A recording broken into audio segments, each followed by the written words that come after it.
देखो यार, अगर तुम लोग मर्सिडीज मोन के फैन हो तो ये हमारे लिए होने वाली है, क्योंकि गाइज एईडब्ल्यू में मर्सिडीज मोन के डेब्यू को लेकर टोनी खान की तरफ से बहुत ही बड़ा हिंट आ चुका है। ब्रायन केज के एईडब्ल्यू में फ्यूचर को लेकर बैक स्टेज से बहुत बड़ी अपडेट आ चुकी है। आरओएच के इस हफ्ते के टीवी टैपिंग को लेकर रेसलिंग ऑब्जर्वर ने बहुत ही बड़ा खुलासा कर दिया है। एईडब्ल्यू कंपनी में एरिक बिस्कॉफ के रिटर्न होने को लेकर एरिक बिस्कॉफ ने उनके लेटेस्ट इंटरव्यू में बात की है। सऊदी अरबिया में कोटा इबूसी के डेब्यू करने के लिए सऊदी अरबिया में कोटा इबूसी को $1.5 लाख का ऑफर मिला है। तो गाइज वहीं क्रिस जेरिको ने सीएम पंक को लेकर एक और नया ट्वीट कर दिया है। तो गाइज चलिए बिना किसी देरी के शुरू करते हैं इस वीडियो को। और गाइज सबसे पहले बात करेंगे जेरिको और पंक की। वल्गार बात करें यहाँ पर पंक की, तो गाइज वैसे तो मैंने सुबह वाली वीडियो के अंदर ऑलरेडी सीएम पंक को लेकर काफी सारी बातें कर ली गई, बट गाइज यही लास्ट वीक सीएम पंक ने सोशल मीडिया पर जो पोस्ट किया था, अब उस पोस्ट के बाद आज सुबह सुबह एक रेसलिंग फैन ने सोशल मीडिया के ऊपर एईडब्ल्यू के चैंपियन क्रिस जेरिको को ट्रोल करने की कोशिश की थी। जहां पर एक रेसलिंग फैन ने सोशल मीडिया पर ट्वीट करके जेरिको से ये कहा कि क्रिस जेरिको ने एईडब्ल्यू के लॉकर रूम के अंदर सीएम पंक के एब्सेंस का सबसे ज्यादा फायदा उठाया है। और गाइस यहां पर ये रेसलिंग फैन ट्वीट करके ये कहता है कि सीएम पंक ने उनके पोस्ट के अंदर ये कहा था कि सीएम पंक और लीड के एईडब्ल्यू के ऑल आउट पर हुए ब्रॉल के बाद जेरिको ने इस पूरे सिचुएशन का सबसे ज्यादा फायदा उठाया है। और गाइस सीएम पंक के एईडब्ल्यू से जाने की वजह से क्रिस जेरिको एईडब्ल्यू के लॉकर रूम के लीडर बन चुके हैं। और गाइस एईडब्ल्यू के ऑल आउट पर जो कुछ भी हुआ था उन सभी चीजों से जेरिको को काफी ज्यादा फायदा हुआ है। और गाइस यहां पर इस रेसलिंग फैन का ये कहना है कि ये सभी बातें सीएम पंक के द्वारा की गई हैं। और गाइस यहीं अब इस रेसलिंग फैन के इस ट्वीट के बाद फाइनली जेरिको की तरफ से इस फैन को रिप्लाई आ चुका है, जहां पर जेरिको रिप्लाई करके ये कहते गए कि क्रिस जेरिको को नहीं लगता है कि सीएम पंक ने ऐसा कहा था। और गाइस यहां पर जेरिको ने ट्वीट करके ये कहा है कि सीएम पंक ने उनके पोस्ट के अंदर जेरिको के लीडर बनने को लेकर कोई भी फालतू की बातें नहीं की गई। और गाइस यहां पर रेसलिंग फैंस को फालतू के रूमर फैलाना बंद करना चाहिए। और गाइस बेसिकली यहां पर जेरिको के इस ट्वीट के अंदर क्रिस जेरिको एक बार फिर से सीएम पंक के सपोर्ट में उतर चुके हैं।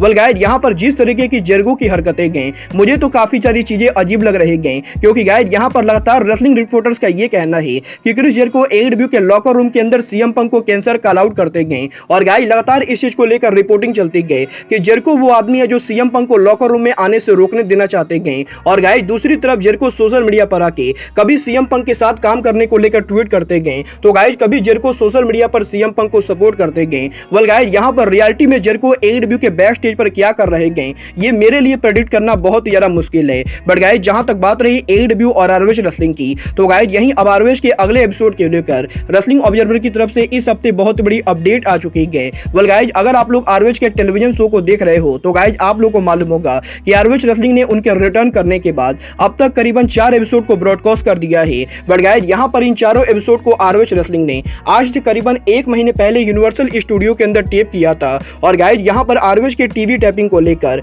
आरओएच रेसलिंग ने 1 महीने पहले जो टीवी टैपिंग की थी, उस टीवी टैपिंग के ऊपर आरओएच रेसलिंग ने जितने भी मैचेस टेप किए थे वो सभी matches ROH company already broadcast कर चुकी है। और गाइस इसीलिए इस हफ्ते आरओएच का जो टीवी शो होने वाला है वो वाला TV show ROH wrestling universal studio से ना करा के बल्कि एईडब्ल्यू के डायनामाइट के अरीना से कराने वाली है। और गाइस यहां पर बेसिकली इस वेडनेसडे नाइट को एईडब्ल्यू के डायनामाइट शो के ऑफ एयर जाने के बाद टोनी खान उसी अरीना के अंदर आरओएच को लेकर टीवी टैपिंग करने वाले हैं। और गाइस इस हफ्ते एईडब्ल्यू डायनामाइट के ऑफ एयर जाने के बाद आरओएच को शो को उसी अरीना से टेप किया जाएगा जिस अरीना के अंदर एईडब्ल्यू का डायनामाइट शो होगा। और गाइस वेडनेसडे नाइट को लाइव डायनामाइट शो के बाद सेम अरीना से थर्सडे नाइट को आरओएच रेसलिंग का शो ब्रॉडकास्ट होगा। वेल गाइस देखना बहुत ही दिलचस्प होगा कि आरओएच के एईडब्ल्यू डायनामाइट के लाइव अरीना से ब्रॉडकास्टिंग कैसा होता है। बट गाइस चलिए अब आगे बढ़ते हैं और बात करते हैं AEW and ROH superstar Brian Cage की। वेल गाइस ये बात तो मैंने आप लोग को ऑलरेडी बता दी है कि ब्रायन केज के आरओएच के super card of honour pay per view पर कम्पीट करने के बाद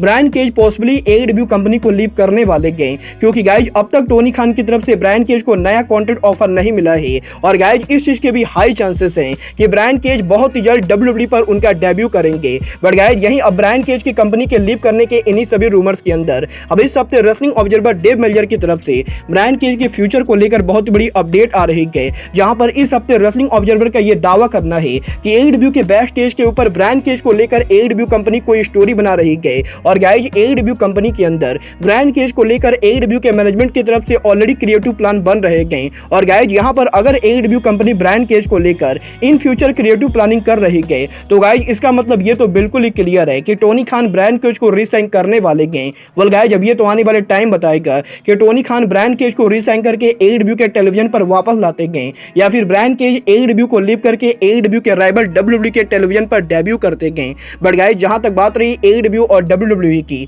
तो गाइज इस हफ्ते एरिक बिस्कॉफ के लेटेस्ट पॉडकास्ट के अंदर एरिक बिस्कॉफ ने एक बार फिर से AEW और WWE को लेकर बात की गई, जहां पर इस बार एरिक बिस्कॉफ का ये कहना है कि अगर WWE उनके टेलीविजन पर एरिक बिस्कॉफ को वापस लाना चाहती है तो guys Eric Bischoff definitely WWE के साथ दोबारा काम करना चाहेंगे, क्योंकि गाइज इस समय WWE के अंदर काफी सारी बढ़िया चीजें हो रही गई और गाइज एरिक बिस्कॉफ भी डेफिनेटली WWE का पार्ट बनना चाहते हैं। बट गाइज यहाँ पर एरिक बिस्कॉफ AEW के टेलीविजन पर बिल्कुल भी काम नहीं करेंगे और गाइज यहाँ पर एरिक बिस्कॉफ AEW के आसपास भी नहीं रहना चाहते हैं और गाइज एरिक बिस्कॉफ ने इस चीज को बिल्कुल ही क्लियर कर दिया है कि एरिक बिस्कॉफ को टोनी खान के साथ काम करने में बिल्कुल भी इंटरेस्ट नहीं गए। वेल गाइज यहाँ पर एरिक बिस्कॉफ कौन सी नशे की गोली खाकर ये बातें करते गए, मुझे तो बिल्कुल भी समझ में नहीं आती गए, क्योंकि गाइज आज से 15 से 20 दिन पहले एरिक बिस्कॉफ ने ये कहा था कि वो टोनी खान के साथ दोस्ती दोबारा करना चाहते गए और वो AEW के शो पर दोबारा काम करना चाहते गए और गाइज अब एरिक बिस्कॉफ का ये कहना है कि वो AEW कंपनी का नाम भी नहीं सुनना चाहते गए। वेल गाइज ये तो बात हुई wrestling legend Eric Bischoff. But guys जहां तक बात रही टोनी खान की, गाइज इस हफ्ते AEW के प्रेसिडेंट टोनी खान के लेटेस्ट इंटरव्यू के अंदर टोनी खान ने AEW और NJPW के upcoming joint pay per view forbidden door को लेकर बात की थी, जहां पर टोनी खान के इस इंटरव्यू के अंदर टोनी खान ने इस चीज को हिंट कर दिया है कि इस साल AEW और NJPW के फॉरबिडन डोर के ऊपर NJPW और AEW की वुमेन डिवीजन भी आमने सामने होने वाली है और गाइज यहाँ पर टोनी खान का ये कहना है कि मर्सिडीज मोन के NJPW में डेब्यू करने के बाद Tony Khan definitely forbidden door pay per view के ऊपर मर्सिडीज मोन को एक्सपेक्ट कर रहे गए और गाइज टोनी खान वैसे भी मर्सिडीज मोन के ऑलरेडी बहुत ही बड़े फैन हैं और गाइज क्योंकि मर्सिडीज मोन करंटली NJPW की IWGP वुमेन चैंपियन है, तो गाइज टोनी खान ये होप करते हैं कि पॉसिबली इस साल फॉरबिडन डोर के ऊपर मर्सिडीज मोन AEW के रिंग में कम्पीट करेंगी और गाइज टोनी खान AEW और NJPW के क्रॉसओवर के अंदर मर्सिडीज मोन को AEW के सम ऑफ द बेस्ट रेसलर के खिलाफ देखना चाहते हैं। वेल गाइज आपको क्या लगता है मर्सिडीज मोन इस साल फॉरबिडन डोर पर कम्पीट करेंगी या नहीं, कमेंट करके बताइए। बट गाइज जहां तक बात रही NJPW की,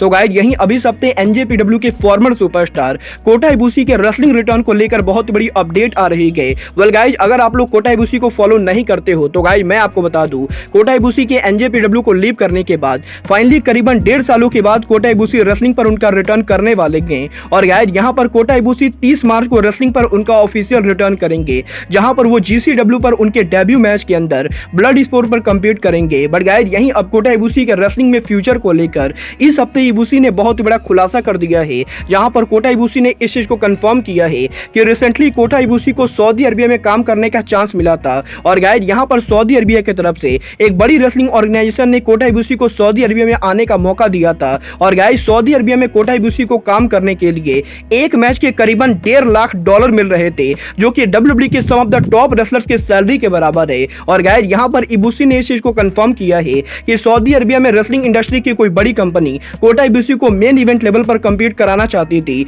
और गाइज सऊदी अरबिया में इबुशी को एक मैच लड़ने के लिए $1.5 लाख तक के ऑफर मिले थे। बट गाइज यहां पर इबुशी ने इस ऑफर को रिजेक्ट कर दिया है, क्योंकि गाइज यहां पर कोटा इबुशी ब्लड मनी को लेना नहीं चाहते गए और गाइज कोटा इबुशी सऊदी अरबिया में जाकर रेसल नहीं करना चाहते गए। वेल गाइज यहां पर इबुशी ने इस चीज को रिवील तो नहीं किया है कि कौन सी कंपनी कोटा इबुशी को इतने ज्यादा पैसे दे रही गए, बट गाइज यहां पर इस चीज को सुनकर मैं अभी तक शॉक के अंदर हूं कि कोटा इबुशी को सऊदी अरबिया में एक मैच लड़ने के लिए $1.5 लाख का ऑफर मिला है। वेल गाइज आपको क्या लगता है इबुशी को सऊदी अरबिया में डेब्यू करना चाहिए या नहीं, आप लोग मुझे कमेंट करके बताइए। बट गाइज अब आज बस इतना ही, मैं मिलता हूं आपसे अपने अगले वीडियो में। बट गाइज तब तक के लिए good bye, good night and bang.